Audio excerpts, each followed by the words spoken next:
Hello, and welcome back, ladies and gentlemen, to Beyond the Summit presentation of the iLeague Dota 2 Season 3 Chinese qualifiers. Here in the group stage, we've got Invictus Gaming versus Newbee.M. This is their second game of the Best of 2 series. So we're seeing these two teams go at it here. The first game went the way of IG.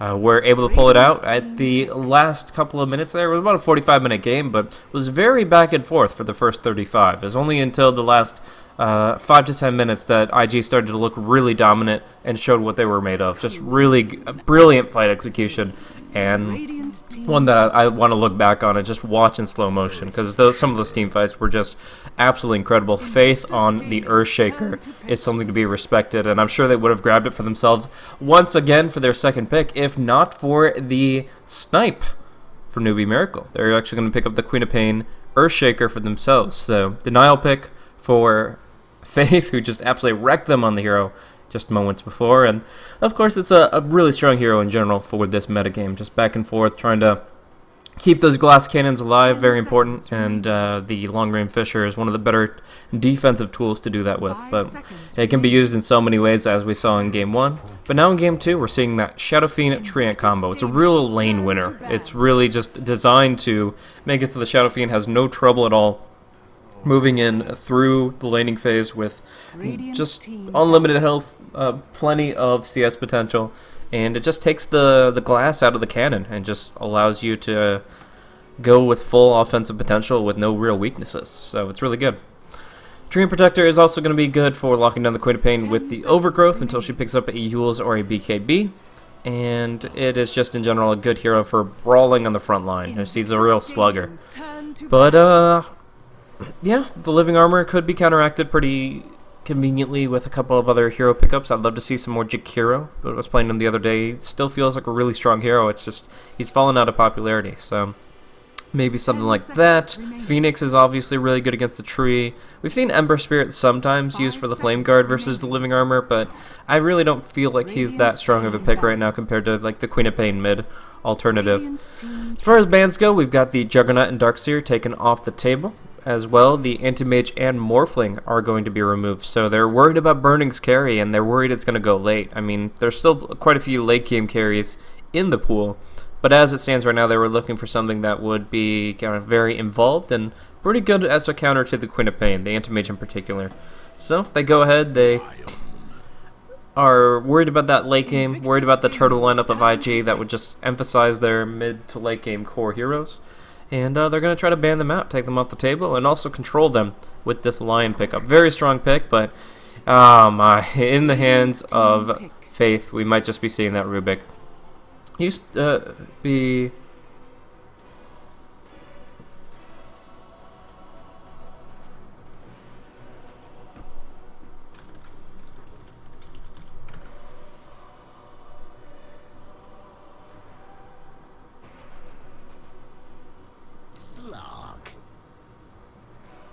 Invictus Gaming's turn to pick. Luna. Radiant team ban. Alright, sorry about that. Had a emergency message there, but had to address that real quick. And back to the commentary here. I think I stopped around, yeah, the Rubik, played by Faith. Usually Chuan would like to pick that up, but just being stood in for here, I think it'll go to Faith, and he'll be able to do some good work on it. Burning on the Luna, and we're going to be seeing, it looks like, reserve time. Slark picked up for the carry position for Newbee.M. So some good potential here. I mean, right now, ground target disables are quite limited. The telekinesis, secondary stun, and the overgrowth can still lock down the Slark, but for the most part, he can dispel through all of that. And actually, I can't imagine a better Slark game. Like, they're going to have some decent damage with the Shadow Fiend onto the ground, but during Shadow Dance, he should be able to survive through that and be able to pull forward nicely. If they could get just like a Magnus for their offlane, they'd be in a really good spot. The Empowerer counteracts the negative attack damage of the Requiem, and at that point the Slayer can just do whatever the heck he wants. So I think that, yeah, they can just go for Magnus, Lion, Shaker, Queen of Pain, and that would be a really sound draft. Really good potential for them to just scale into the mid to late game heavily and get that mix of damage and disable that we saw from IG's draft previously, because they were running the Earthshaker, the Lion, and every single fight it seemed like they had better control. They were able to get the lockdown they needed, and they kill people in the chain stun, even the Queen of Pain. So beyond that, Queen of Pain is going to be kind of the tempo controller for this game here. Axe being banned out. It looks like both are looking for offlaners. It's still 6183, so we're not going to see much as far as like Centaur goes or anything like that, but Phoenix, I think. Phoenix and Magnus are the two that I look to. I'm not sure if they can really fully facilitate a Phoenix on the side of Newbee Miracle, though. I think the synergy with the Slark and the Magnus is just too strong, and the counter synergy against the SF. I think that if you go for the Magnus here, you pretty much give yourself at least a 60% win rate no matter what IG pick up last, just because their draft has all around like really, really strong. But they go for the Clockwork, and that's not too bad. I mean, they're still going to be able to isolate the Shadow Fiend in a lot of situations, prevent him from casting any spells. And obviously, the one nice aspect about Clockwork is that he doesn't have that many good spells to steal. Like, Rubik will still cast Spell Steal on him and get something every once in a while that he likes, but it's not like a game-breaking spell. You're not going to be like, oh man, I stole Power Cogs. It's, you know, yeah, we got Power Cogs, let's see what we can do with it. And it's just a different mentality there. Rubik is still pretty good at dealing with the offlane Clockwork, but oh my, what an offlaner pickup for Luo. Lion and Earthshaker aren't the worst heroes to deal with, and Tarka is going to max out Dark Pact. I won't say that this is like a guaranteed lane for the Broodmother. A lot of times you see that last pick Broodmother and you're like, oh, the team was not prepared for it. They're running a Vengeance Skywrath support, a Rubik. They can't do it. They can't hold. They can't survive against the Spiderlings. But in this case, I think they can manage the Spiderlings okay. Not perfect, but definitely manageable. They have control. They can bring down Sentry Wards. This laning configuration should work out pretty well. The only thing they have to be worried about is an aggro try from Victus Gaming. If they go like Luna Tree Rubik on the aggro and try to get Brood to 1v1 Clock, that'll be kind of a mixed laning phase. That'll be a little bit more difficult to manage.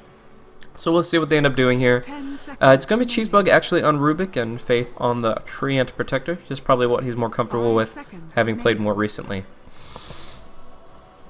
But yeah, I'm curious if one of the two teams will pull out the aggro try and force a 1v1 into that Brood versus Clock. It's a pretty interesting lane that has a new number of talking points, but for right now we're just seeing kind of basic things come out. Am I getting a stutter here? No, it looks like the Dota TV is okay for the most part. A little skip every once in a while. Yeah, I'll go ahead and reconnect. It's just a tiny stutter, but I want to make sure we get the good feed for you guys. And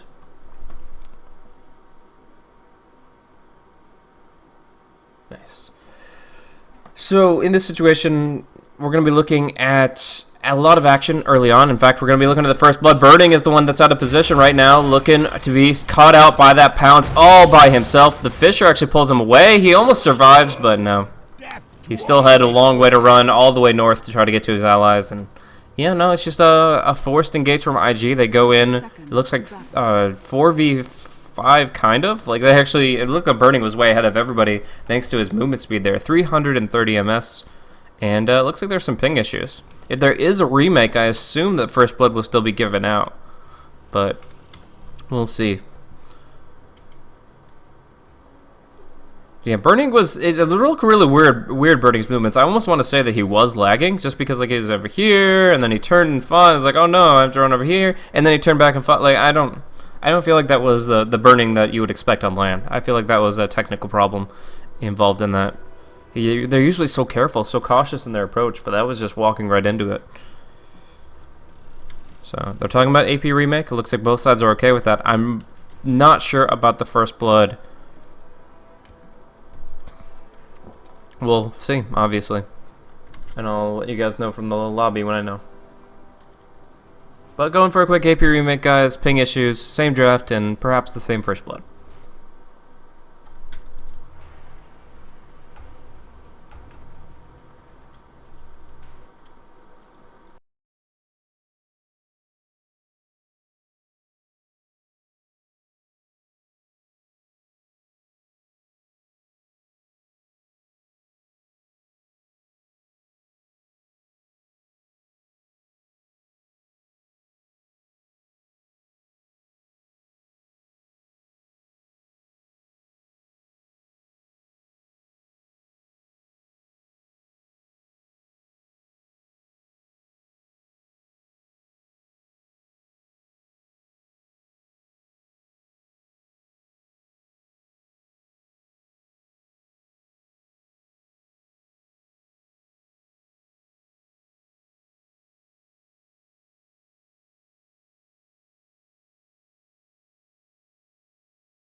So just so you guys know, just got word from the admin that first blood will still be given to Newbie Miracle. So they're in that first blood on burning. They're going to take that. And we'll see after that. I think everything else should play out normally as if no remake had ever happened. But yeah, one quick for death for burning, and then we'll see from there.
And welcome back, ladies and gentlemen, here to the AP remake of Invictus Gaming versus Newbie Miracle. Here we have the second game of this Best of 2 series, and we have two incredible teams going at it. IG is up 1-0 here up against Newbie Miracle, but going into the second game, Newbie Miracle have one slight advantage. Right before we went for the AP remake, Burning essentially just walked into 5 heroes and ended up feeding First Blood, and the admin is going to honor that. So it is going to be Burning that feeds First Blood at the beginning of this game. Same items, same heroes, same everything. But the one thing that is going to be reran is a First Blood will be given. I have no idea if they're allowed to fight after that or if they just leave it as a 1-0. I think they're just going to leave it a 1-0, but who really knows? So we'll see the same movement here coming in from Newbie, and we'll be seeing that First Blood fed away. Anyways, once again, thank you for tuning in. Now looking at the draft, we're just going to go through the rosters real quick, and then I'll break down the lanes a little bit. So it's going to be 5,400 on the Lion, Cold Snap or Hansu on the Earthshaker, and then Orange, I'll call him, on the Slark. These guys will probably be in your defensive try. Leaving Clockwork to go to the offlane boots first. She's just dancing around. He's like, oh man, no, I'm going to die. I could not have seen this coming. But he will be going down. They even use the same spell, the Fisher, to lock him down. Guys? Guys? What? Oh, I hope somebody in chat translates that, because that is pretty silly. I have no idea what's really going on here, to be honest with you. Are they trying to time it so that he respawns at the same time? I really don't know, but it's silly no matter what. Maybe he's taunting them. It really is just to your imagination to be left to. But we're going to see HGK pick up the bounty rune bottom. We'll be able to get the 4-tango start for himself. Ferrari will be getting the bounty rune up top, and that will be working pretty well for him. But it's an interesting web placement here. Placing the web here, I mean, obviously it's good for like bounty rune type stuff, but otherwise Luo's lane is up top. So it's kind of interesting for him to kind of get this startup of the web. I guess he can always spread the web south, and he's probably going to go for web level 3, but it just otherwise seems pretty interesting. Anywho, so the strat here is going to be the Earthshaker and the Slark rotating up top to go up against the Broodmother directly. The Clockwork's not going to be 1v1ing her, which is probably favorable for him, and they go for the defensive solo safe lane here with the Cigar Smoke and Clockwork. So Teal here is going to be up against the aggro duel of Cheesebug as well as Burning on the Rubik and the Luna. And then there's going to be... that's a weird lift, but... Anyways, there's going to be the Treant roaming towards the top lane. It looks like Faith is going to help out the Broodmother up there. So we've got Ferrari on the mid lane going up against the Queen of Pain. 4 tangos for Ferrari, but HGK actually bought himself a salve. So more instantaneous healing, but less over time. Sentry Ward already in place here, so at level 2, I think Lua has to be really afraid. Level 1, it's got to be a really good Fissure block to lock him out, and then they can chain stun with the Air Spike. But generally speaking, I think it's going to be level 2 that he really is concerned. But we'll see. For now, he's just kind of doing his spidery thing and building himself up as best he can. So Ferrari early CS is 4 and 3 on the Shadow Fiend here, but it is going to be 5 and 3 for HGK. Safe lane farmers, I would say safe lane farmers, but one position farmers are going to be topping out the charts here. 8 and 6 for the Luna and 8 and 4 for the Slark. You may see a big spike in his last hits here in a couple minutes, and it's most likely due to him farming up spiders with the Dark Pack. If he gets those spider kills, have to remember that those last hits are less valuable than your average one, but it does just increment how many creep kills he gets, and those certainly count. Nice double raise coming out against HGK. Gonna have to pop the salve here, and Ferrari's feeling pretty good about himself moving towards his bottle. Only 100 gold off, has still a raise or two left in his arsenal, and is in a pretty good spot. But Cheesebug is rotating with Illusion Rune. I don't see that doing much. In fact, they're gonna combine onto Ferrari here with the Fissure Shadow Strike. The Living Armor is the only thing that's gonna keep him up, and even maybe not then the last right click comes through. The death of the Shadow Fiend and a BM question mark. I don't know about that. In NA Dota, that would be flaming, but I have absolutely no idea culturally what that means between the two teams, or what he's even asking about, to be honest with you. I mean, there was some hesitancy in Ferrari's retreat. Maybe he was questioning why he stutter stepped for a second, but generally speaking, I have no idea. So, Soul Ring does come out for the Broodmother already. She's going to look maybe for that Vladimir's offering next. She does have that Ring of Protection after all. And there is going to be that dire pull through here, which is actually going to negate a lot of potential gold or experience for the Slark if any of these neutrals get last hits. So Orange is going to try to avoid that as best he can, and seems to be doing alright in that capacity. Still, it's not the cleanest extraction of creeps and gold, so Luna's going to pull ahead a little bit. And in fact, she's getting some minor creeps too. She's jungling a little bit with the help of the Rubik. Clockwork in a bad spot here. He can go for like cogs and battery assault, but Rubik has the lift and can pull him out of his own cogs and into danger, so definitely has to watch himself in this position. He doesn't have a stout shield, and the Rubik's auto attacks are actually enhanced by the Lunar Blessing, so some heavy harassment potential against the Rattle Trap. We're going to see here, though, the bottom rune contested pretty heavily, and it's going to be Cheesebug that gets pincered in a little bit here. He's going to see that he is 1v2, and he's going to be in a bad spot unless he puts somebody on the cliff. Nope. Just going to keep walking, and looks like the boots will be enough to speed him away. No boots on Hansu, and the Clockwork not really involved. Faith all by himself here with the Living Armor, ticking down to the Shadow Strike, and it's going to be maybe a blink forward for the Scream kill. Depends on HGK's movement, expecting west or east. It looks like he won't guess either. He'll just keep going about his business and try to scream down some spiders. In the end, Cheesebug finds his way up to the top, towards the dire jungle there, and HGK just kind of falls back. So that leaves Luna kind of high and dry down bottom. Burning is all by himself. He does have power treads now, but he is 1v2 in the off lane. Not really where he intended to be, given this entire laning configuration. But he'll get the Living Armor. There'll be some stack support for the Shadow Fiend, and Broodmother gets an easier lane here. 1v1 against the Slark. Slark is only level 4. The Stark Pact isn't doing as much as it could in terms of killing off these spiders. And until level 6, in fact, Slark is going to have some issues sustaining in general. Like, the Salve is going to be popped here now, so he will be full HP then, but generally speaking, the Slark is going to have a hard time finding level 6. He's going to get 1 or 2 creeps here from the Dark Pack, but immediately Luo goes aggressive, and you look at this, he's now suddenly at half HP, and he's not going to get that back anytime soon, but a kill might be coming out here in the mid lane, already seeing the Shadow Fiend go down as the Queen of Pain dives deep, but they punish it directly. So, very active between the two teams here in the mid lane, and essentially just comes down to some good damage against the Shadow Fiend from the Queen of Pain, a little help from the Lion, Fissure, along with the Earth Spike, and then obviously the retaliation kill on the co-op. So Shadow Fiend as a result, Ferrari's not doing too hot now. He loses half his souls. Actually, I think got the half Requiem off, it looks like. So that's at least something, some damage he gets in return. But he doesn't get an assist as far as gold or experience, and he loses half the souls. So it's a pretty hefty loss for him. Does bring Rubik up to level 4 though, Treant to level 3, and that means he can be that much more supportive to Burning, who's still left solo down bottom. But he's not going to be the solo carry on the lane because we're seeing Orange is frustrated with that lane. He's going to go ahead, rotate down bottom, and it's just musical lanes coming out from Newbee. But they're going to see the pounce after the Earth Spike. Hex as well. Pretty early, but still with plenty of time to try to go for this kill. Oh, the early Hex actually cost them. He hexed while the pounce was still active rather than moments later, and that extra movement speed allows Luna to just jump away. Really a small mistake, but it does cost them. Now we see Queen of Pain jumping in. Sonic Wave committed this time around, and they're able to get that kill. So good movement in general.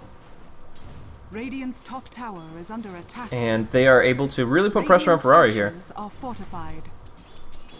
But in the meantime, up top is going to be Luo just destroying this tower. Usually this is what happens to the offlane tower if you leave him alone, but why not in the safe lane? Take charge of this part of the map. He doesn't get to tap into the jungle based off of this, which is the big difference here, I would say. Like he has... Oh, wow, and some good Rocket Flare Fisher combo to get some farm the other way. But the last hit on the tower will go to the Dire, and they will move forward in the gold department. Like, they're kind of lacking now, but they'll jump up pretty hardcore once that tower gold takes effect. But right now, it is going to be just him kind of having to fall back. He doesn't have that much sustain right now, and it looks like he might be jungling for a little bit here in the Dire jungle.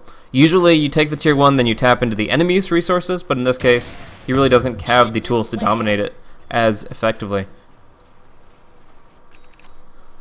But he goes for the early hand of Midas here. Doesn't have to go beyond just the Basilius to feel pretty good about himself as far as his pushing potential. And now we get to see Hand of Midas up at 8 minutes on the Broodmother. Really good item just to progress drastically since you don't need boots of speed early on. You can just go for that Midas and suddenly you're able to do tremendous work. It also helps your damage out because with your ultimate you get a lot of bonus damage. So getting that out faster with the attack speed is nice.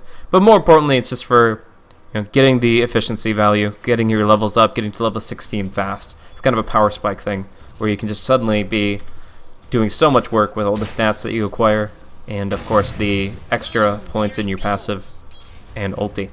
But Clockwork here, going to be taking some hits here. The cogs won't knock back spiders because they have no mana. And in fact, it looks like it might be Clockwork going down. Very close call there. It's only the lack of webs that slow the spiders down. Another really nice thing about the Broodmother versus the Clockwork is you can block hook shots really well with these spiders, especially when they're invis on the web. Usually you see that down in the offlane. But 5400 going to get caught out by this Leech Seed. We'll get the Hex out pretty quickly, but still flopping around is Faith getting a lot of right clicks in. This is like 4 right clicks, heavy hitters too. But Faith will now be caught out. No chance to living armor. And they pop the dust just to make sure he won't guys away. There's a decent fade time on that, so I think they could have delayed it, but they just want to secure that kill. Radiant's top tower is under attack. Now moving in forward, Rubik doesn't have spell steal yet, but they will be able to get the lift off on 5400. Opportunity for double raises, but a nice Fisher across. Really separates them from their quarry, and there's a hook shot too. Cogging them in, controlling the map, and there's going to be the Sonic Wave. Really nice movement there. Ferrari hasting away. It looks like he'll survive, and Luna trying to bring down HGK will be unsuccessful with her Eclipse. Ferrari still dancing around, trying to raise down the Slark. He's dodging missiles left and right, and it's going to be Burning that gets caught, and he's going to be having to fight. He can't flee anymore. He's going to be able to bring her down right before the last hit of the Shadow Strike. No deny. Now the double raise attempt from Ferrari. It gets the kill on the Slark, and it's going to be the cogs that don't do enough. Living armor is going to save him. Everybody living with just a little bit of HP, but it is going to be the Broodmother go down at the very last moment. Still, post-mortem, Luo finds an ultra kill. The spiders clean it up and make Mama proud. Wow, what a fight. What an incredible engagement. That was just so close on so many levels. Everybody dropping down to almost no HP whatsoever. But in the end, it's going to be IG to triumph. They take 4 for 3. They're going to take a ton of damage into this tower. And Luo, what a power spike it's going to be. He's about to be level 10. He's going to use his Midas, and he's going to have nearly 2,000 gold thanks to this tower kill that they're about to get. Spiders, siege creep, and yeah. there's going to be treads out on him, and still like 800 gold on top of that. 900 rather. Jeez.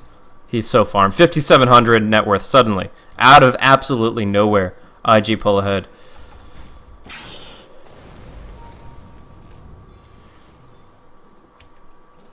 And of course getting the Centaur gets him a lot of experience, so he's already halfway to level 11. And at that point the Unsatiable Hunger, it's just so difficult to deal with. Bonus 80 damage, 80% lifesteal.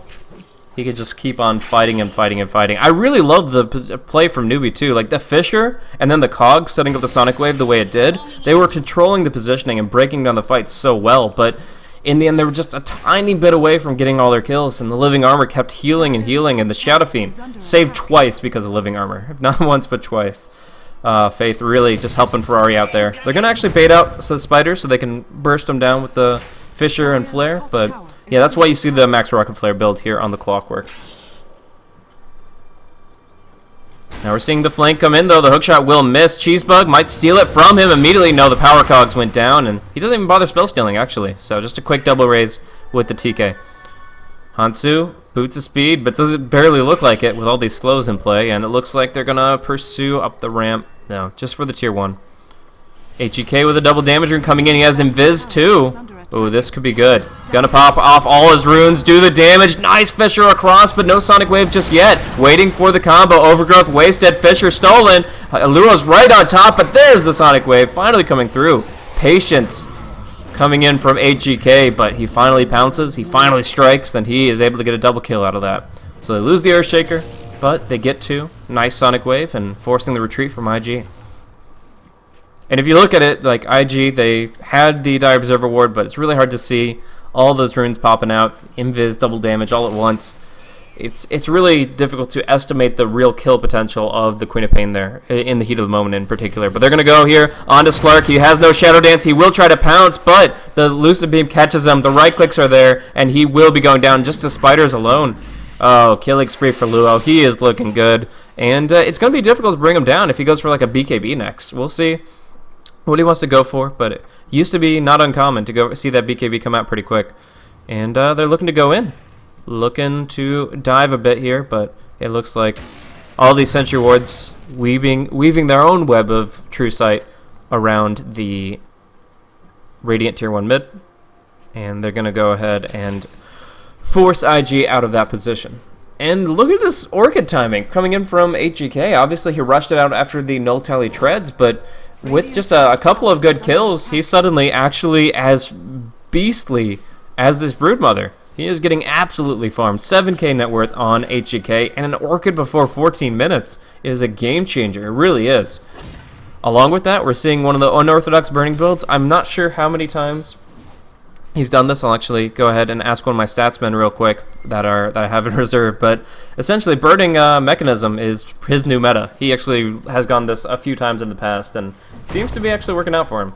He still looks to go for it.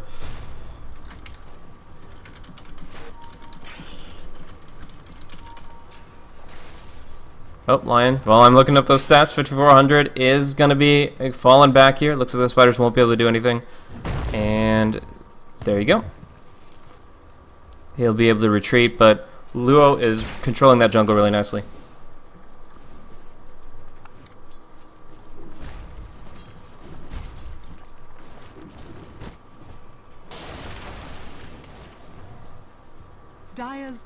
And Medallion of Courage is going to be coming out for Faith on the tree, so Roche is definitely going to be an option very shortly.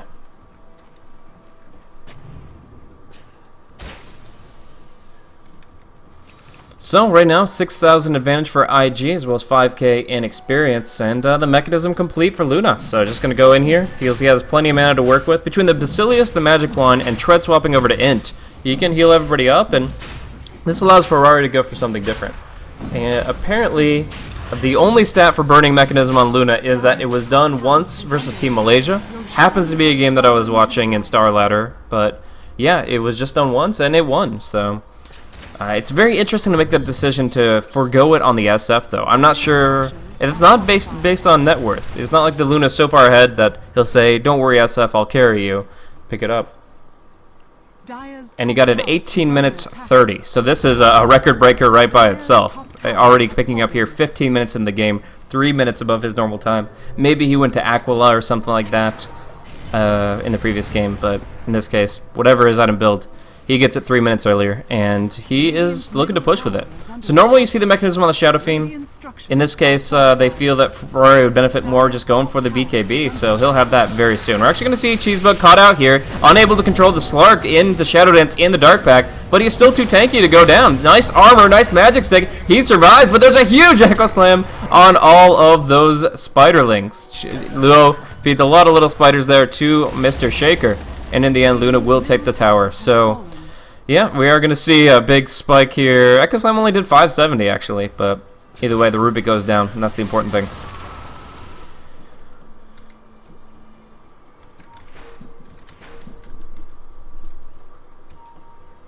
Hookshot didn't connect in that fight, so I'm not sure exactly the vector he tried to go for, but in that case, he wasn't able to really find his target, and it's just really hard to fight into this. I mean, when Eclipse is up in particular, IG are really strong at pushing, really good at bringing down towers. And to kind of go into this Unorthodox build more, if we don't see action here, it looks like Ferrari will be picked, or they'll consider it. But actually now going to go and just burn down all these spiders, stunning out Faith. They've got a Sentry Ward in play, but Ferrari, he's manning up. He's got the Zages, he says, come at me.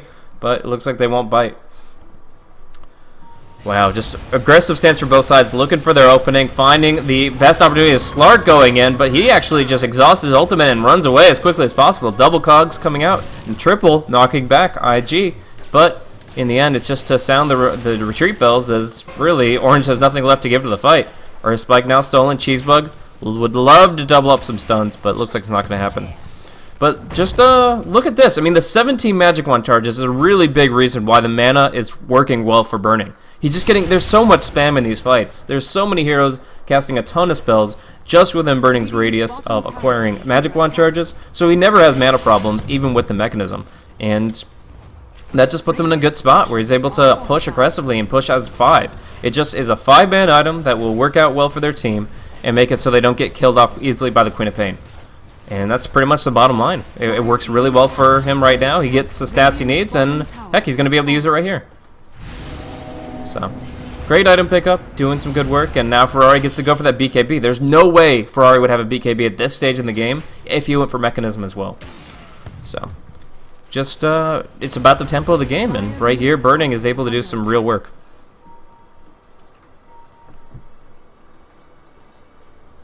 Dire's structures are fortified. Dire's middle tower is under attack. We're going to see Queen of Pain will bring down the tower in the mid lane. So just a quick jump there, and the Luna is not able to last hit in time. It will actually turn that money into a Shadow Blade, which is a very aggressive stance for this Queen of Pain. She is able to do some amazing damage now and catch people off guard tremendously, but she's also very squishy, and she can also get caught out pretty heavily. And that's actually going to be Faith that gets caught out as they just detect him and lock him out. That was actually a nice surprise there. He walks under the Radiant Sentry, and then they dust him here. So, nice find for them. They might have scattered out the Shadow Blade, but it doesn't look like it is. He's going to walk right into it. Burning, very confident in this mech build, keeping him alive. He's got the Magic Stick charges too, pops them, and looks to turn it. They're actually going to bring down the Slark. Oh, he can't get anything off in time. The Shadow Dance, he dies within it, thanks to the SF Rays, and that is just a quick pick, all things considered. They try to go on Burning. He kind of baits it out with this mech, deceptively tanky with 17 Magic Wand charges, and suddenly they take down the heroes that would defend the tower and take down the tower itself. Hell, even living armor on the little creep that could, as he's taking up the tier 2. So Luna gets the last hit on that. She'll be moving in towards a right-click build now. I don't think she's going to go full utility. I've heard of the legendary Blink Veil Agadim Scepter, but I don't think that's going to be the thing. Luo going to get caught out in the cogs here. No Force Staff to pull him out. They just have to fight this, but he is a hero that can fight pretty damn well with that Overgrowth. Still going to be a double Earth Spike, though. The Mechanism comes out a little late to help the Brood, but at least saves the Rubik. And Queen of Pain is forced to blink out, going invis with the Shadow Blade. So, all in all, good fights coming in for IG. They won't be able to bring down the Queen of Pain. In fact, she has that DD rune bottled up. They have a Geometry set on Tree, though. Oh, my. If they were able to find her, that would have been huge. No Yules, no TK in range, so they will just lose out on that opportunity, but it's fine. They're dominating the map. I mean, they can start spreading their webs in the jungle here and just start controlling this entire area that Slark wants to farm. I mean, the bottom line is, although Queen of Pain is getting quite a bit of farm and she is very scary offensively, she doesn't have that much defensive to cover her capability to survive. So they kill her, they get a lot of gold. And on top of that, Slark is getting almost nothing this game. Orange, the way he's committed to fights has been awkward already. Just naturally, it's not been the best usage of his ultimate, for example, initiating into the fights. And then, if you look at his items, all he's got is the Drums of Endurance, the Treads, and the Blink Dagger. Blink will keep him active, allow him to keep split pushing and farming, but all in all, he's still not fight ready, and he's not going to be for a while. So we're going to see this choke point position. Faith has his overgrowth back off cooldown, and they're going to break the smoke, trying to go onto Burning here. They do get the Hex, but quick stun from Cheesebug, and they're going to be able to at least try to get out successfully, but they will lose Burning pretty early on here. No mechanism from him, no wand either, but Ferrari pops the BKB, uses the Requiem, and that's going to be it. It looks like, no, there's going to be two more coming in right into Luo's open arms, and Mother comes. She's popping the BKB. She'll right-click him down.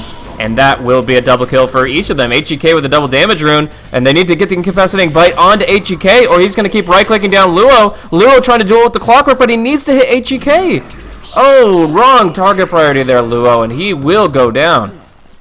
That was awkward. Ultra kill for HEK as he cleans it up with the Orchid and the Scream. And that's just with Sonic Wave just now coming off cooldown. Like, she was going to be able to do even more in just a few seconds with that ultimate. But she just uses the Scream mana on the right clicks with that DD rune. She got to free hit that entire fight up against her opponents, and they just handed her an ultra kill. IG had a pretty good engagement when Luo got into it, but the problem was he wasn't using his incapacitating bite onto the Queen of Pain. If he right clicks the Queen of Pain, he either forces her to blink back, forces her to try to Shadow Blade away, or she keeps fighting him. And if she keeps fighting him, she has 60% miss chance with that double damage rune. So it doesn't, she's not going to be right-clicking nearly as hard. But he didn't spread the incapacitating bite. He didn't use that orb against the Queen of Pain. He just kept on hitting the Clockwork, who doesn't right-click for nearly as hard. 91 damage versus the Queen of Pain dealing close to 300 at that point. Yeah, that was a mistake from Luo. I think that could have been a completely different fight if they had just incapacitated the Queen of Pain with the Brood passive.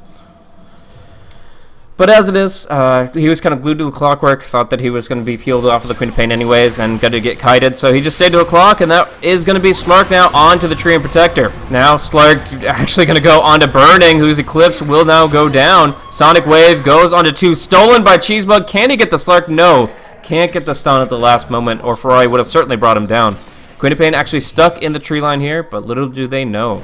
She's actually going to blink right into them. They Yules and telekinesis, but it sets up the Requiem. No! The Fissure, the BKB. Ferrari's Requiem will do very little here to get him out, and it's going to be Cheesebug to try to TP.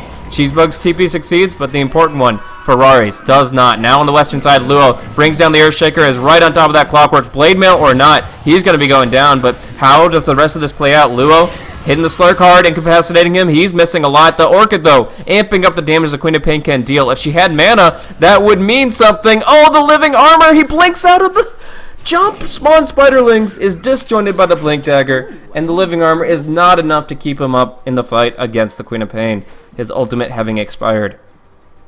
Oh, man. Such a high potential fight for IG, but they just lost too many heroes too quickly, and the ones that followed through were just insufficient in their output. I mean, the Queen of Pain has just been a monster in these fights. Like I said, she's built fully glass cannon, only now going back for a BKB, which helped her against that SF a bit. And to be honest with you, IG have not been respecting the damage output of this Queen of Pain. She is level 18. She is 3 levels higher than any other ally, and she's 7 levels higher than most of the other 3. Like, it's just a Slark that even remotely competes with her on level. And when you look at net worth, she's twice as much as anybody, but they don't focus her. They let the Queen of Pain do her thing, and that, I feel, is a massive error.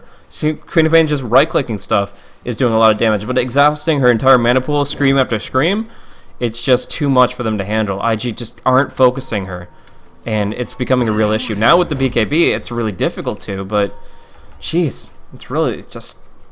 I feel like there's too much I don't know. It's IG that have to change their tactics. They have to change how they play these fights out. Sonic Wave is going to be cooling down in about 10 seconds here. Nice steal from Cheesebug will actually come into play once more. It's a level 3 Sonic Wave. So although it exhausts most of Rubik's mana, it also puts out a hell of a lot of damage to Newbee.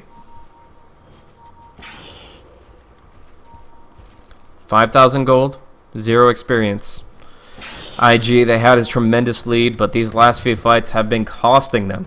And they are having some real issues right now. It's going to be Luo in the pit. No detection that I can tell, but we'll see. Yeah, Radiant do have detection now. They walk in to the pit. They have the gem on HGK. They kill off the Broodmother. And they could probably look at Roshan. There's not that much scary stuff in this pit right here. Shadow Fiend going in with BKB Requiem is about the scariest thing, and I think that they can disengage from that well enough. But we'll see. Right now on the high ground, they're having ward wars, but it looks like both sides are going to be committing even more resources. So Dire take the hill as far as the vision goes, but as far as actually broaching into the pit, they have to go all the way around, and that's what they're going to try to do. So very slow Roshan, 5400 on the high ground here. We'll be seeing them as they pass by.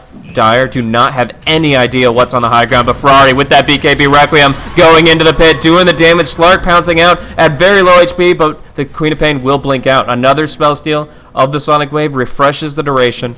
And it looks like it's going to be IG to take that Roshan. Cold Snap, Hansu, he wants the Echo Slam, but he can't get in time. Now there's the Cogs on to 3, locked in the pit. The beautiful hook shot. They're going to bring them all down. Earthshaker will fall to the Death Requiem, but Clockwork respawning. He was the one with the Aegis? Really? Grand Theft Aegis from the Clockwork. I had no idea. I had no idea he was able to, with that hookshot and that Cogs, steal the Aegis for himself and prevent IG from coming back into it. I don't think the survivor, the one who respawned, would have actually walked away from the pit. They still would have killed him off a second time, but it's still all the more impressive that they only lose the Earthshaker in that. This Lark pounces out immediately when he sees that Requiem, just barely gets out alive, and then everything else just kind of runs its course. Great play from the Clockwork and the Earthshaker together. Starting to really pull their weight on this team.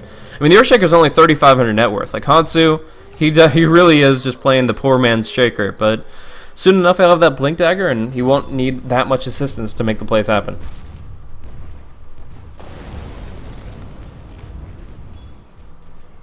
So 2,000 net worth now is all that remains for IG's advantage in gold, and 5,000 is actually now in Newbee Miracle's favor. They're just doing some amazing things here. So let's just take a quick look at last hits here. We do see that Ferrari is at 157. Generally speaking, you see at this point in the game 200 plus for Shadow Fiend. I think that's pretty fair.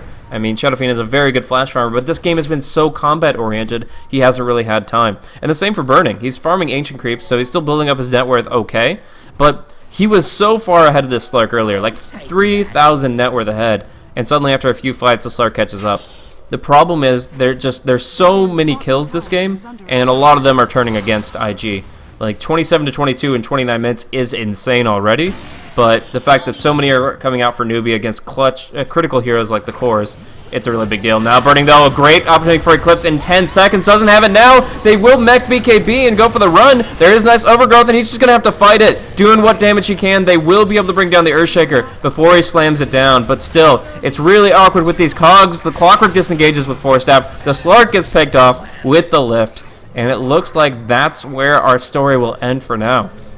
The Slark getting caught in a very bad position there, but the Rubik did have to buy back for that, so it did cost him 1,000 gold in total when you add in the buyback cost of nearly 800. I'm actually surprised it's so much. We're 29 minutes into this game. He's a level 13 hero, and the buyback cost is 800? Wow. That seems like a lot, but even still, it's a pretty hefty commitment to try to make that turn, and he still is able to contribute to that Slark's death, which is very important. Sandyasha up for Luo. Let's check out items overall. Ferrari with the Yule Scepter. We saw it earlier, trying to go for the big plays, but his BKB is already down to 6 seconds. That mech timing was great. The BKB timing at like 18 to 20, not too shabby at all, but Ferrari is now down to 6 seconds on his BKB.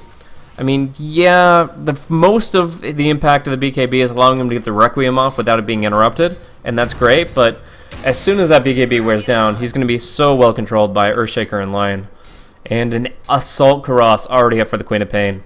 And she could just go for this kind of super battle build with heavy right click, and it's really IG that have to stay on top of this Queen of Pain. They have to bash her, they have to incapacitate her.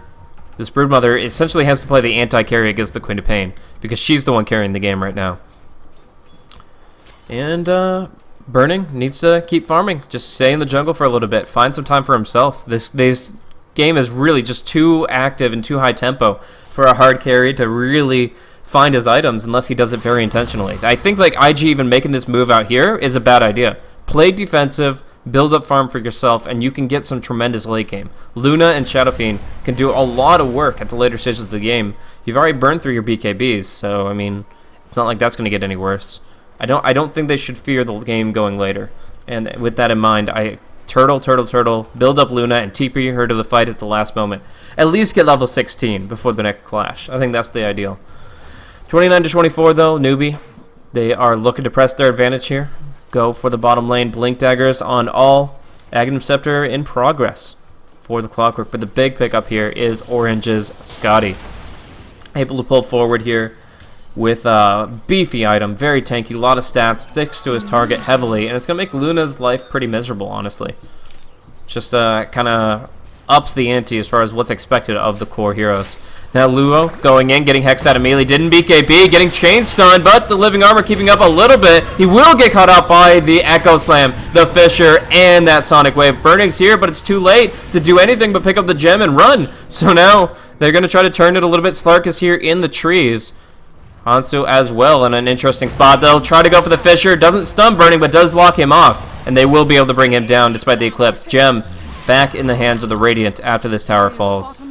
So all in all, another really tough engagement from IG. They did have level 16 on the Luna, but the big problem there was that Luo just went in to poke and harass without committing his BKB. And you just can't do that against the Lion. He's going to hex you. They're going to chain stun you, and they burst him down before he can do anything. That was just really difficult to watch, and now it looks like Newbee Miracle are able to push in heavily. I gotta say their execution and ability usage has been really on point this game, but it's just as much IG not respecting the potential of this Newbee draft. I mean, with Queen of Pain, Earthshaker, and Lion, you have to realize that their spells are going to tear you apart, and you have to know that farming is the better alternative. But in this case, they let the Queen of Pain run away a little bit this game. 18-11. She is just out of this world farmed. And she's going to be carrying the gem this time around. So, oh shit, that was actually the one they had before. The Clockwork picked up the gem from the last fight. Though they're both Faith, though. Sorry, Lisp. Faith. He picked up 2 gems of True Sight, and that's a really big deal. The fact that the Treant Protector has purchased both this gem as well as this one indicates that that's an 1,800 gold swing out of the Treant Protector's pocket. So that's why he's down here at 5k, or 3k. Essentially, he had farmed up 5k, but spent 2,000 of that gold on the gems that are now in the enemy's hands. So really difficult position for him, and he's just being countered at all corners. You can't get wards down, you can't Nature's Guise to sneak attack. Like, it's just so difficult to position for IG to be in.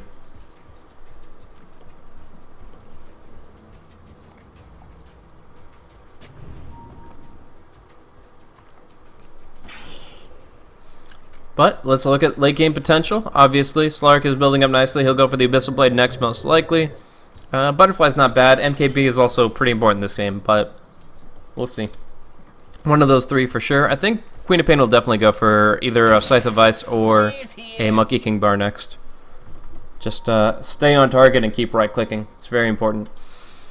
But for now, it's going to be the smoke play, trying to catch out somebody. Spider is running around. The gems are in play. They need to get this hook shot, though, and the spiders are going to try to prevent it. So Luo runs to the south. The Hex should be able to connect on him. With the Force Staff, they do get that Hex, and he is flopping around like a fishy. They will get the combos here. BKB, TP, the hook shot, gonna miss. He's actually going to get out alive. Oh, my goodness. That was so close. Nice BKB, though. Really, I mean, he actually dodged the Finger of Death with the Black King Bar. That's how close the timing was. But yeah, that's going to be him escaping the hookshot. They didn't make way for it, and Brood will be able to get out of there. Not really happy that he's being forced out of the Radiant Jungle, but at this time you'll take what you can get, and the escape is going to be at least well-timed. So in the meantime, Burning is focusing on his farm now. He's looking for Manta or Scotty of his own. Looks like it is going to be Scotty for Ferrari. So he already has all the components. There it is. So pretty good pickup for him. Allows them to be really involved, really tanky in the fights, survive for longer. But one thing I will note is that up against a Queen of Pain and a Slark, you don't necessarily want the fights to go long. With Slark, the Essence Shift, every single auto attack takes stats away from you and gives them to him, and he gets stronger and stronger as the right clicks come out. Against the Queen of Pain, since she has so much mana to work with now, the more screams she puts out in the fight, just much more damage. Obviously, don't have to worry about the Aghanim Sonic Wave. She went for a very different build than your traditional Queen of Pain, but you still have to worry about those screams, continuously putting out the damage, as well as, of course, her natural right clicks. So Scotty will extend the play, slow down the Slark a little bit, but I'm not sure if it will really put them back in a position where they can take fights. I still think Burning needs like 2 more full items on top of what he currently has. And it's going to be tough to farm that. I mean, as we've seen, it's just there's been so much action, and now there's a lot of compression coming in from the Newbee offensive. It means that Burning has limited space to farm, and he's not even topping out 200 last hits just yet. It's just been too active of a game. Looks like they're going to make sure it keeps active as they go for a smoke at a seat. And there are no wards out here. They're going to place a ward now. But, oh, they're going to scout spiders. Some of the spiders lost their smoke at a seat. I'm wondering if IG noticed that now. Burning certainly knows his smoke is gone. They know something's here, but what is lurking in the shadows? So many blinks to counter initiate. In the Roche pit, it looks like they'll scout. The spider, run in, little spider. Learn the knowledge of Newbee's positioning, and now they'll go in for the pit. This is going to be a good opportunity for them. They have the BKB, but they don't want to get caught by the cogs here. They cannot allow themselves to be caught and condensed inside this tiny little choke point. But Rocket Flare, Clockwork, in a position to do it. He has the hook shot available, and it's just both sides trying to get the right opening, finding the stance. There's the BKB lift. Slark will be able to Dark Pack, though. The BKBs come out, and it's going to be Cheesebug running off to the west, unable to do anything. Burning, right-click down by the Slark, and HEK on the front line will just blink out up to the high ground. So now we see the Rocket Flare stolen. That might help them scout the Queen of Pain, but we're going to see Ferrari caught out, chain disabled, no BKB left. Fluo does finish off Quap. She'll buy back into it, and we are going to see Slark on the high ground now. They're going to right-click him down. Little spider that could will actually bring him down with the help of the Shadow Feed. Now, it's going to be 5,400, out of mana completely, and soon to be out of life. Queen of Pain coming back in soon, but she took a really odd route to get into this fight. Now Shadow Bladed up. Can she actually turn this around? She has the opportunity with this Orchid, but lots of pings. She's going in. She immediately gets used up by Ferrari, but the hook shot locks down the Shadow Fiend. Now it's Luo against the world, popping his ultimate, getting the kills. Oh my. Clockwork's going to go down for sure. And the question is whether or not the Queen of Pain does as well. Looks like HEK will fall back. Clockwork wants to get back into this, but it's already too late. Aegis, he can just kill the cheese, take the Aegis. And, he's hiding he's covering the cheese. The cheese is still there. He's baiting the cheese almost. He'll drop his Midas. It's a tough decision. He can eat the cheese, anything to get it off the deck, and then, it's going to be given to Ferrari, and then he'll pick his Midas right back up. Gem left in the pit, though, and the Courier is only now on its way to recover it, so I'm not sure they'll manage. Still, although you can't see the fight recap, you know that fight with the Wave IG in the end. The buyback from the Queen of Pain was huge, as well from the Clockwork. Yes, they did have to buy back on the Shadow Fiend pretty early on there, but I still think in the end it was absolutely worth it. Actually, that was at the very end. That was when he went to go get the cheese. So even still, that was a hell of a fight from IG. It looked bad at first, losing Burning so quickly and Ferrari getting controlled, but they did put out a lot of damage in total, and Luo is really starting to really show his carry potential. This was his best fight by far, and he was able to just isolate targets left and right. That was really good. And the webs, especially, we're doing a lot of work there. Like, normally when you blink to the high ground, when you pounce to the high ground, that's places where you can't go down. But with the ability to just disengage from the fight and get that cliff walking, you can just walk up the webs right up to your quarry and bring them down. So that actually allowed them to take down 2 heroes in that fight. thanks to that positioning here. We're going to see the Fisher come out, but no, the BKB from Ferrari, they're just going to try to kill Lion before he can do anything. The last raise will do it. Faith dropping low, though. He's going to overgrowth just to get it out, and HGK will be locked in position because of it. Now looking for the Slurk, also burning, finding out Clockwork. Oh, not a great spot for him to be in. He'll force to the low, but the spawn Spiderlings and anything more, there it is. The raise plus the Lucent Beam at long range. So they're actually bringing this back very nicely now. We'll catch this fight recap, and you just see the golden experience. They're rolling in it now. IG are really bringing this back, and Luna, yeah, burning, goes for the full utility build. He says, screw it. I can't right-click for shit anyways. Going for the Scythe of Ice, and this is going to be awesome. Him pulling forward with that disable, just trying to lock down the Queen of Pain. Perfectly fine. She's only got a 5-second BKB herself. This has turned into a hell of a game. Very active from both sides. Nuker, utility, Luna is not one that I'm usually expect, but it makes sense given the limited farm he got from the aggro try, as well as his limited success in the fights until this point. Now we see the racks, the tier 3 go down, the racks under siege. Echo Slam is all that they've got to really mess it up, and they're going to go in here on to burning pretty hardcore, but Hansu goes down immediately, and the Slurk has to run, has to pounce. Oh, wow, the Force Staff from 5400, bailing him out at the last moment. Now 5400 gets the combo onto burning, but will trade his life for it, and we're just going to see the racks fall anyway. So, although you'd love to say that was a huge, tremendous pickoff from going up against a one-position hero, Burning's like 3rd net worth on his team. He's 5th in the game. It's a nice kill, but it doesn't make up remotely for the Rack's disadvantage they're now facing. Broodmother and Shadowfiend, they're the carries here, and Luna's just kind of getting involved any way she can. In the meantime, Train Protector, still down at 4K net worth. Despite all those fights, he goes down pretty early in the engagements. They realize how powerful getting multiple Leech Seeds and Living Armors in the fights are, and they just focus Faith down very early on. Refresher Orb coming out from the Broodmother. People will scoff, but this is absolutely legit. If she has the mana to support it, she'll get double Insatiable Hunger, which for a 14-second duration has a 45-second cooldown. You want that twice in a fight. So by refreshing it, you get that second time. It's immense. And also the double Abyssal, really important. Usually at this point you see a Blink Dagger on the Broodmother, so she can Blink, Abyssal, Insatiable, and then refresh that, and the BKB. So she'll get 10 seconds of BKB, she'll get 4 seconds of Permabash with the double Abyssal, and she'll get 28 seconds of bonus damage plus lifesteal. It is absolutely legit.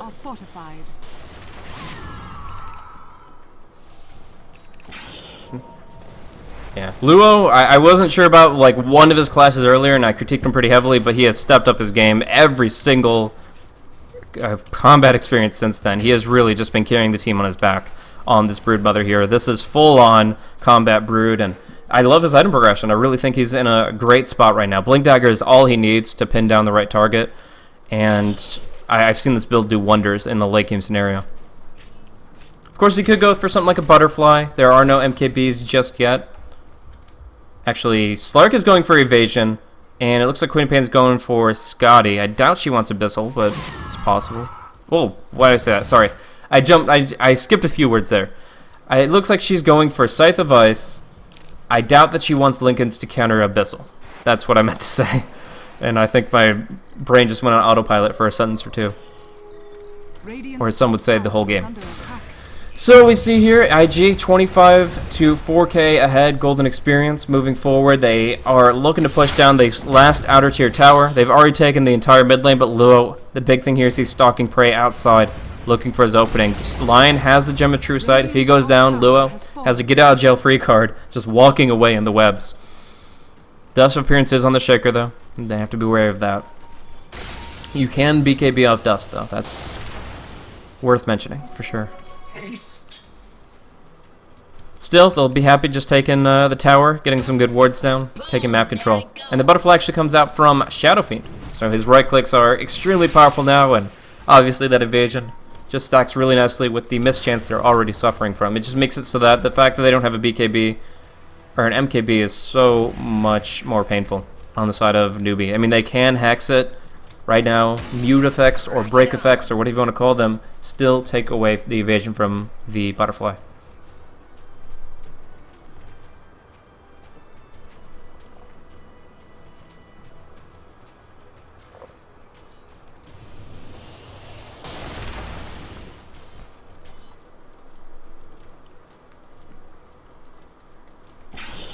So, right now, state of the game, we have a tremendous advantage for IG as they pulled through for the past few fights, but it still may have a lot riding on this next Roshan.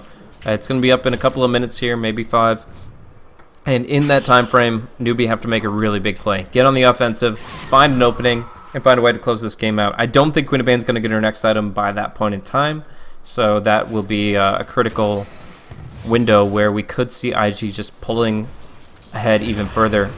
6 position Treant. He's really not even a 5 position. He's just spending all his money on everybody else. And even the Rubik is expending a lot of gold. They've both died a decent amount of these fights.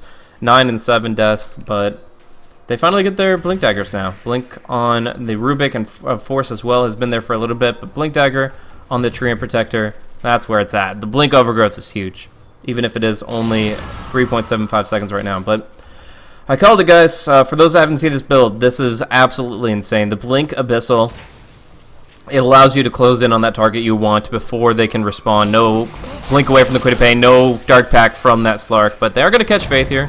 Just kind of wandering through the jungle with their smoke to see if they do get that pick off, but they were looking for something more. They wanted more than just the little fishy. They needed the Ferrari kill, but he just BKBs at 5 seconds and walks away fine. In 40 seconds, it won't matter to him. 15 seconds till Roshan. Very early spawn for Roche. Man, that is a hell of a timer. It's just going to be the catalyst for action from both sides very quickly. Slow siege on this tier 2, putting some pressure out. But Luo is just looking for his opening. It's going to be Abyssal in onto the Quinnipiane, trying to refresh it for a second Abyssal, but he can't keep on target here. Going to be just going on the clockwork instead of Hansu. Oh my gosh, Echo Slam with that Sonic Wave. Cheese pop by Ferrari, doing what he can, but he is now locked pretty hard in combat. Scotty losing stats fast. He's getting the essence stolen right out underneath him, and now it's going to be Luo pinned down by 3. They will lose the Earthshaker quite swiftly. Now a Blink Overgrowth coming in from Faith. Ferrari still dueling it out. HGK, though, he blinks away. Ferrari down to 300 HP, and Slark walks away with 100 bonus agility from his essence shift. He won't finish off the Treant Protector. He was able to blink juke to the western side. Nature's Guise now in effect, but still a tremendous fight for Newbee with that Echo Slam, with that Sonic Wave. Did so much there. And then from there, the Slark became the real carry. He was the one to just keep right-clicking and right-clicking and right-clicking. And he ends up with 102 bonus agi.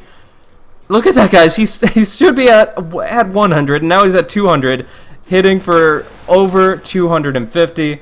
Going in for the tier 4s, it looks like. Oh my gosh, with the bottom lane gone, they just say screw it, go for the throne, and force all the buybacks in the world. Shadow Fiend's certainly going to have to buy back here. There's no way that these two repel a Slark with 34 essence shifted. But here he is, going for the tier 4s instead of Rax objectives, and he hasn't forced a buyback. Burning's back alive. Blink Dagger even on Burning to try to maybe hex him out.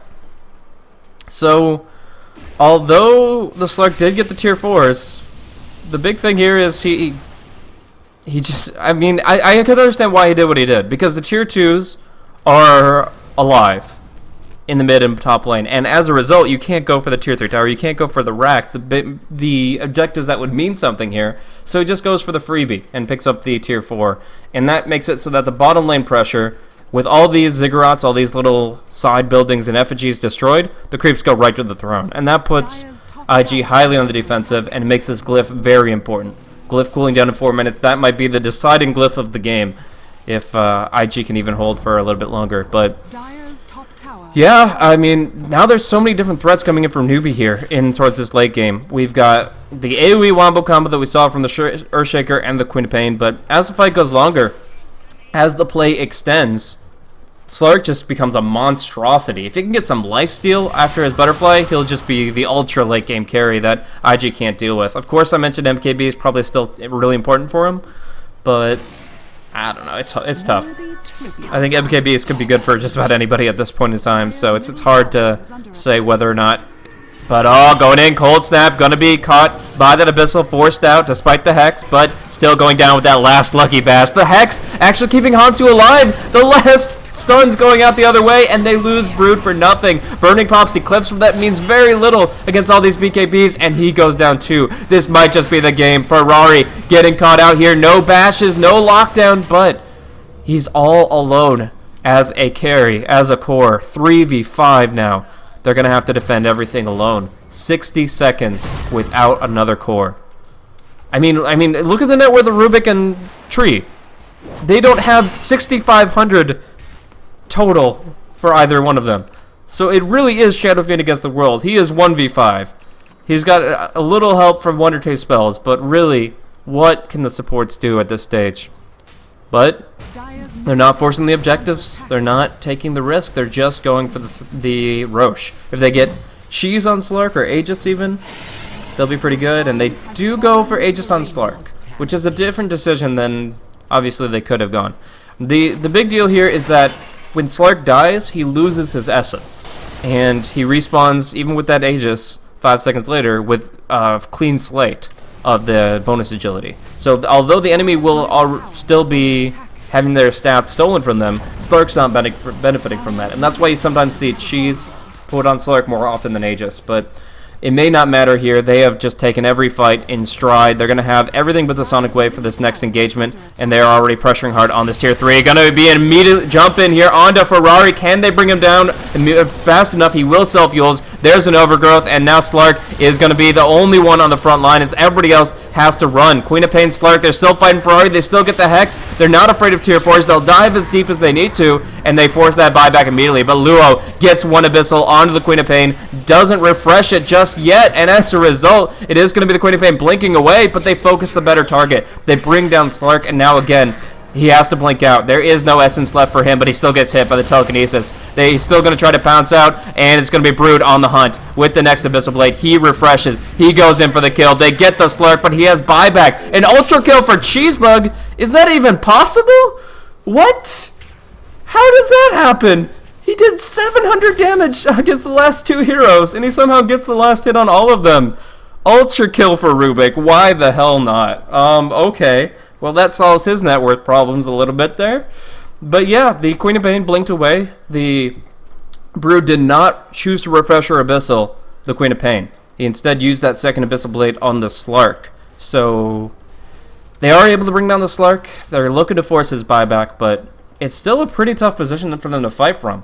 I mean, when you consider they just exhausted their Refresher Orb, they are down to just the bare naked throne, and Slark is as farmed as he is. Forcing buyback is the best thing they can hope for, and then they have to disengage. But how do you disengage against an Aghanim's Clockwork and an Earthshaker with Blinking Force? Like, these heroes are going to lock you in. You can't just walk up to the base, force buyback, and then walk away. It's going to be them pursuing you to the ends of the earth, and you most likely feeding some critical lives. So, now we have a very tough moment for IG. Do they wait for Luo's Refresher? Do they go in for a 5v1 pickoff play with all Mass Nature's guys and Smoke of Deceit? It's a really tough call. It really is. But they're right now spreading their webs offensively. With the new charge system, Luo is able to be a lot more mobile and active right in this kind of position where the state of where the fight's happening has shifted so much. Like, he's got webs back here, he's got webs back there, and of course now he's spreading them on the front lines. So, interesting position, but it looks like they're able to kind of pull forward. I wonder how different this game would be if Burning wasn't going full utility, if he actually could carry this game.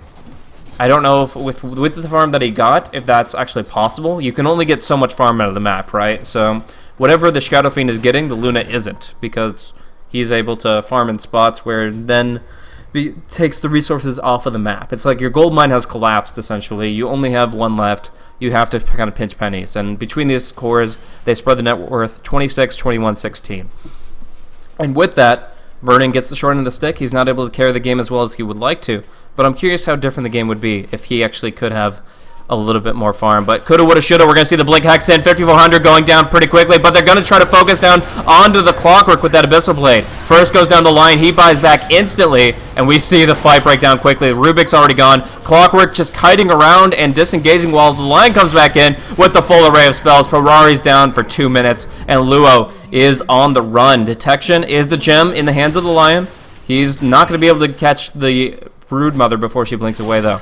So in the end, it is mostly just that Shadow Demon being picked off. It is a buyback on the Lion and the death of the Shaker and the Rubik, but again, it's all about that SF being down for 100 seconds without buyback.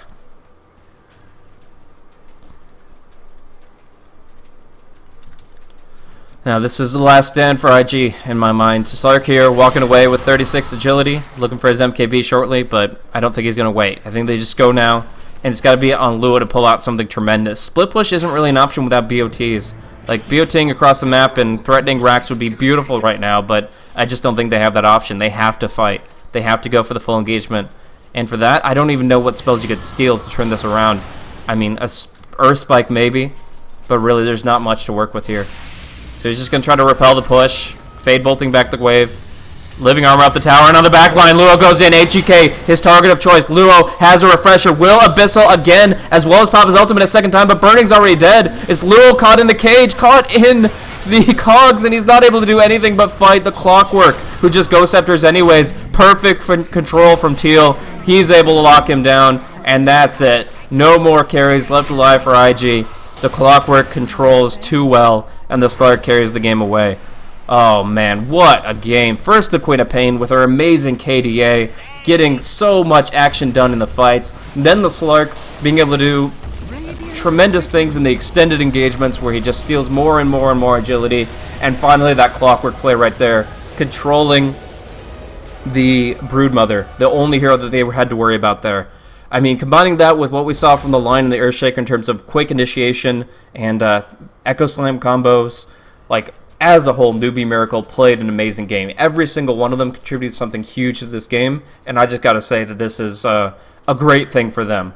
Newbee Miracle feeling a lot of confidence now, having taken down IG in a really good game. This was not IG just playing crazy sloppy and making tremendous mistakes and playing with a weird draft they normally never would. This is legit IG that they were able to take down. There were a couple of mistakes here and there that I could see, but for the most part, IG were playing a really good game. It's just that Newbee Miracle were able to outclass them when it came to the mid to late game, especially with their cores. That was the problem that IG had there. Luna didn't do enough this game. The Queen of Pain did went above and beyond the Call of Duty, and obviously the Slark got there in the end.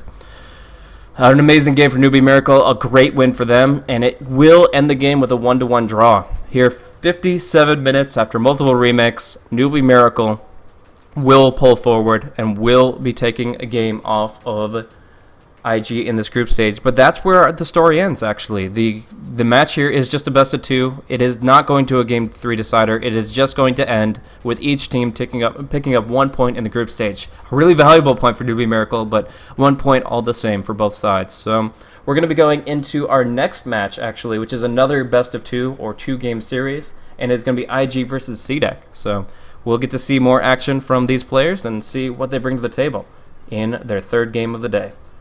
Thanks for tuning in once again to Beyond the Summit. If you enjoy the commentary, look me up on twitter.com/blazecasting. And, of course, check out beyondthesummit.tv for all our coverage on behalf of BTS. Thanks for tuning in again, and see you in just a few minutes for Invictus Gaming versus CDEC, another best of 2.